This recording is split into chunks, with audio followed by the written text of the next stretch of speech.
Hi friends, this is Samay. Welcome back to my channel. আবার এসে গেছি একটা নতুন ভিডিওর সাথে। ভিডিওতে আমরা দেখাবো অনেক মানুষের আমরা শুনেছি ফ্রোজেন শোল্ডার আছে, তো তারা ফ্রোজেন শোল্ডারের জন্য কি ধরনের এক্সারসাইজ বাড়িতে করবে সেটা আমরা এখানে দেখাবো। আমার স্টুডেন্টগুলো আপনাদেরকে দেখাবে কিভাবে আমরা ফ্রোজেন শোল্ডার থেকে বেরিয়ে আসতে পারি বাড়িতে এক্সারসাইজের মাধ্যম দিয়ে। তো আসুন বেসিক ভিডিওটা বড় না করে দেখে নেওয়া যাক কিভাবে এক্সারসাইজটা করতে হয়। এটা কিন্তু আপনারা মাথায় রাখবেন, আমি কতবার বলেছি 12টা 15টা 20টা, 3টে রিপিটেশনে 3টে সেট হবে।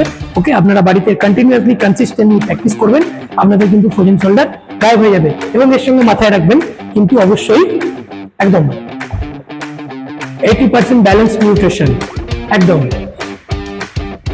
যেটা আমি বারবার বলে থাকি ভিডিওতে, পশ্চার পারফেক্ট হতে হবে। দেখুন পশ্চার কিন্তু পারফেক্ট হচ্ছে, একদম perfect perfect good yes. Posture কিন্তু আমাদের পারফেক্ট না হলে কিছুই হবে না।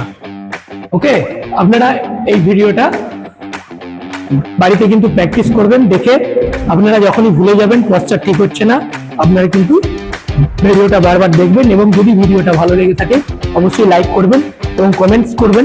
আপনাদের যদি আরো কিছু নতুন এক্সারসাইজ কোনো অর্গানের বিষয়ে জানার থাকলে আপনারা অবশ্যই আমাকে কমেন্ট করবেন, আমি কিন্তু চেষ্টা করবো আপনাদেরকে সেগুলো উপস্থাপন করার। তো এই দেখুন এটা কিন্তু আপনারা ফলো করবেন। ওকে, টাটা বাই, দেখা হচ্ছে।